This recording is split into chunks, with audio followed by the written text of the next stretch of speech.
কয়েকদিন আগেই কালী পুজো এবং দীপাবলি গেছে। সেই সময় বলেছিলাম কালী পুজোর সঙ্গে দীপাবলির সরাসরি যোগ না থাকলেও কিভাবে এই দুটি জুড়ে গেছে। আজকে বলবো দেব দীপাবলির কথা। গত কয়েক বছরেই এই দেব দীপাবলি সারা পৃথিবীতে সাড়া ফেলেছে। অনেক ধরনের ড্রোন শটের ছবি, স্টিল ছবি আমাদের সামনে আসছে বেনারসে দেব দীপাবলি পালনের। তো এই দেব দীপাবলি বিষয়টি আসলে কী? দীপাবলি বা কালী পুজোর যে অমাবস্যা তার বা দিওয়ালি যেটা আমরা বলি, নন বেঙ্গলিরা দিওয়ালি পালন করেন, সেই তিথির 15 দিন পরে কার্তিক পূর্ণিমার তিথিতে দেব দীপাবলি পালিত হয়। এবং এক্ষেত্রে মনে করা হয় যে এই পূর্ণ তিথিতে স্বর্গের দেবতারা মর্তে নেমে আসেন পূর্ণ স্নানের জন্য এবং তারা আসেন ওই বেনারসের ঘাটে।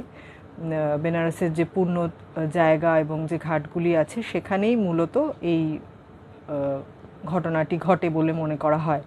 তো সেই জন্য ওই জায়গাটি খুব সুন্দর করে সাজানো হয়, মানে লক্ষাধিক দ্বীপ দিয়ে সাজানো হয়, কিছু দ্বীপ জলে ভাসানো হয় এবং নৌকাতে যারা থাকেন আর মানে ডাঙাতেও যারা বসে থাকেন প্রত্যেকের কাছেই এই দ্বীপ দিয়ে সাজানোর বিষয়টি বা দ্বীপ ভাসিয়ে দেওয়ার চাক্ষুষ দৃশ্যটি অসম্ভব সুন্দর একটি অভিজ্ঞতা এনে দেয়।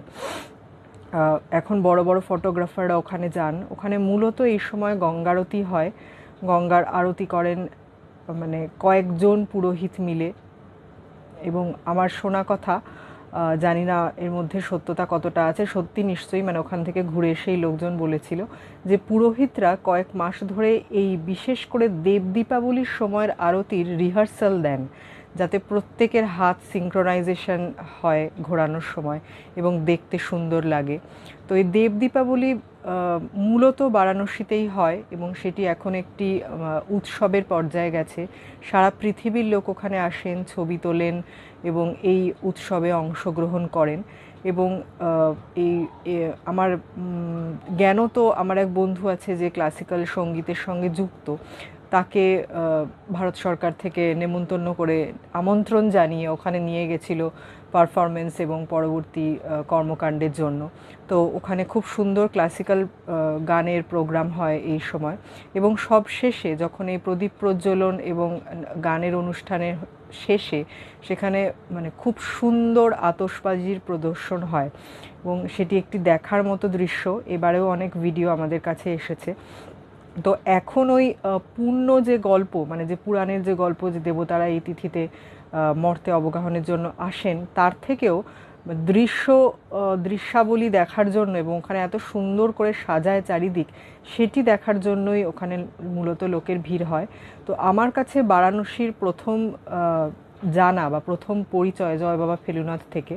তো আমার এখনও বারাণসী দেখা হয়ে পারেনি, বেনারস আমার যাওয়া হয়নি, সিনেমাতেই দেখেছি, টিভিতেই দেখেছি এবং ছবি দেখছি। আপনারা নিশ্চয়ই অনেকেই দেব দীপাবলি দেখেছেন বা বারাণসীতে ঘুরতে গেছেন, সেই অভিজ্ঞতা আমাকে জানান। আজ দেব দীপাবলির সম্বন্ধে ছোট্ট করে বললাম যে এর সঙ্গে কিভাবে পুরাণের যোগ আছে। আপনাদেরও যদি এরকম কোনো গল্প জানা থাকে দেব দীপাবলি সম্পর্কে বা বারাণসীতে এই সময় থাকার অভিজ্ঞতা হয়ে থাকে, সেটা আমার সঙ্গে শেয়ার করুন। পরবর্তী পর্বে ফিরে আসবো আবার নতুন কোনো বিষয় নিয়ে, নতুন কোনো জায়গা, নতুন কোনো ব্যক্তি বা নতুন কোনো ঘটনা নিয়ে। আপনারা থাকবেন আমার সঙ্গে। ভালো লাগলে আমার চ্যানেল সাবস্ক্রাইব, লাইক ও শেয়ার করবেন। নমস্কার।